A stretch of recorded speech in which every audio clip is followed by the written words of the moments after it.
dans ce nouveau podcast du site apprendrephotosdepaysage.fr. Alors aujourd'hui, de quoi va-t-on parler ?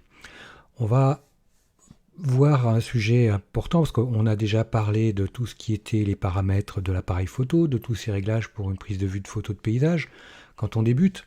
Alors maintenant, il est temps de commencer à réfléchir un peu à la composition de notre photo, c'est-à-dire comment est-ce qu'on va la construire, son agencement. Bon, il est évident qu'on va être tributaire un peu des conditions de terrain, des obligations faites par l'architecture du lieu que l'on veut photographier, mais bon, ça on peut s'en accommoder en bougeant, en étant mobile sur le terrain.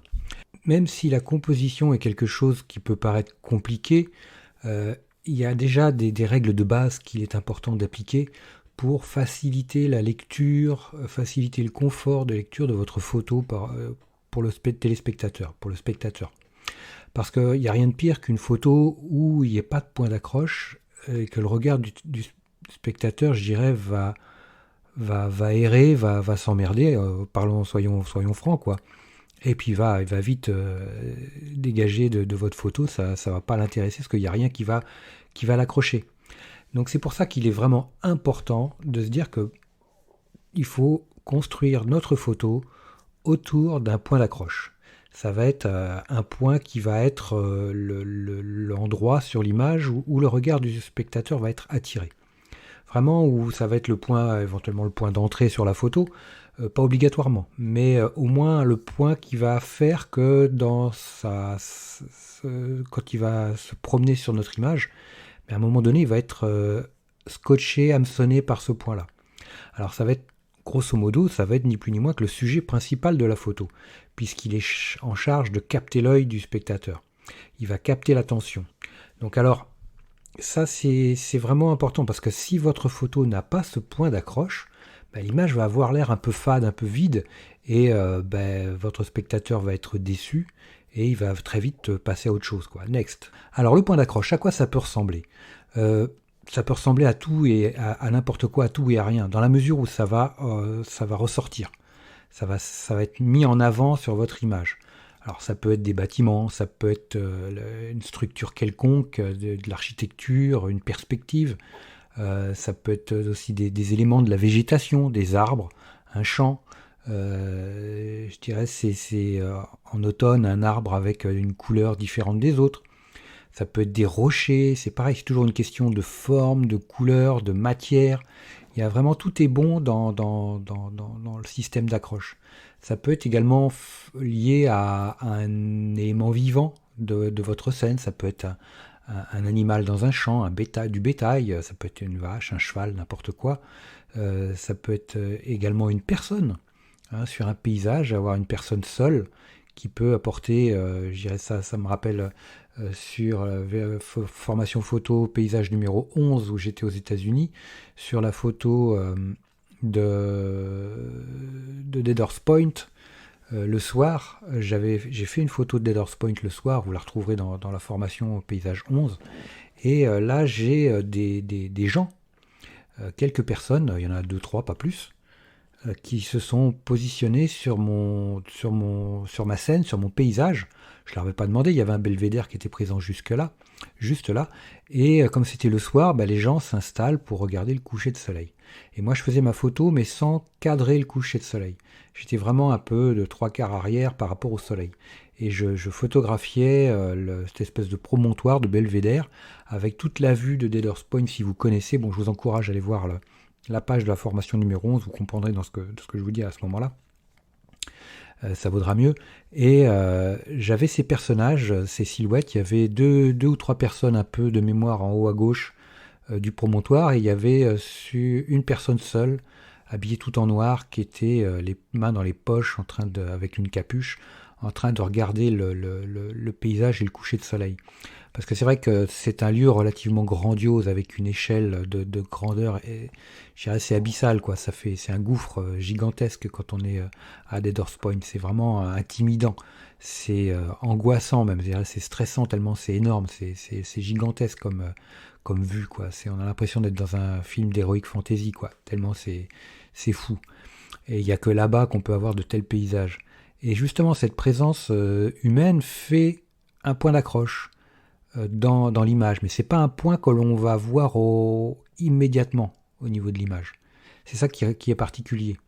C'est pour ça que quand je vous disais que votre point d'accroche n'a pas l'obligation d'être quelque chose de visible immédiatement à l'œil nu dès qu'on va poser son regard sur votre photo. Non, là en l'occurrence, c'est pas un point d'accroche qui va être qui va sauter aux yeux immédiatement. Non, c'est un point d'accroche qui va faire que, comme on est sur, c'est une image qui a pas mal de choses à voir, on a pas mal de choses à voir. En premier plan, on a un arbuste avec du vent et l'œil va cheminer un peu au-dessus de ces arbustes pour tomber sur ces personnages. Là, ça donne vraiment quelque chose ça va permettre que le spectateur se raconte une histoire en regardant ces personnages. Ça, c'est vraiment important. Donc, toujours essayer de déterminer un point d'accroche au niveau de vos photos, quelque chose où le regard du spectateur va se focaliser, il va être un peu centré sur ce sujet-là. Alors après, au niveau de votre construction, vous pouvez vous dire, qu'est-ce que je fais au niveau de ce point-là? Est-ce que je le garde centré ou est-ce que je vais me décaler pour respecter ou pour faire un peu comme la règle des tiers? C'est-à-dire mettre ce point d'accroche un peu à gauche, un peu à droite. Je dirais ça sera à vous de voir en fonction de votre paysage et en fonction de votre humeur, de ce que vous voulez exprimer. Si vous jugez que le point principal de votre image doit rester au centre parce qu'il y a des choses à gauche, il y a des choses à droite que vous voulez voir, laissez-le au centre. Si vous estimez que vous pouvez le décaler d'un côté ou de l'autre parce que ça ne nuira pas à la composition de votre image, faites comme bon vous semble. Moi, j'aurais juste un conseil à vous donner, à la limite, c'est faites-le centré, faites-le au tiers à gauche et faites-le au tiers à droite. Faites plusieurs photos avec plusieurs cadrages différents, ce qui fait qu'il y a toujours une grande différence entre ce qu'on voit sur le terrain à l'œil nu ou dans l'appareil photo quand on fait la photo. Quand on fait la photo, c'est un regard différent de quand on est devant l'ordinateur et qu'on regarde l'image après coup. Parce que quand on regarde l'image après coup, il y a toujours eu un peu de temps qui s'est écoulé. On va dire que le soufflet est un petit peu redescendu, c'est un peu reposé, et qu'on a un regard différent. Et on n'est plus dans le feu de l'action et on a un regard différent, beaucoup plus apaisé et peut-être un peu plus critique.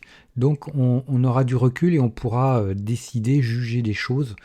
Si vous avez fait vos 3-4 photos avec des compositions différentes, vous pourrez juger de façon plus apaisée et peut-être plus pertinente et plus efficace. Parce que si vous êtes contenté de faire qu'une seule photo avec une seule composition, vous pourriez éventuellement avoir la frustration de vous dire « Merde, si j'avais su, j'aurais dû la faire à gauche plutôt qu'à droite ou pas garder mon sujet principal centré, mais à gauche ou à droite. » Donc voilà, il faut éviter de vivre un peu des regrets. Donc dans ce cas-là, avec l'avantage de la photo numérique, c'est que faites plusieurs versions, toujours, ne vous embarrassez pas de ce genre de choses, faites plusieurs versions, et comme ça vous pourrez faire votre choix après, tranquillement, à tête reposée. Voilà les amis, écoutez, laissez-moi un petit like, laissez-moi un petit commentaire sympa, ça me fera super plaisir, mettez-moi toutes les étoiles que vous voulez au niveau du podcast, moi ça me fera vraiment plaisir. Abonnez-vous au podcast, et puis je vous dis à très vite pour de nouveaux podcasts. Ciao les amis.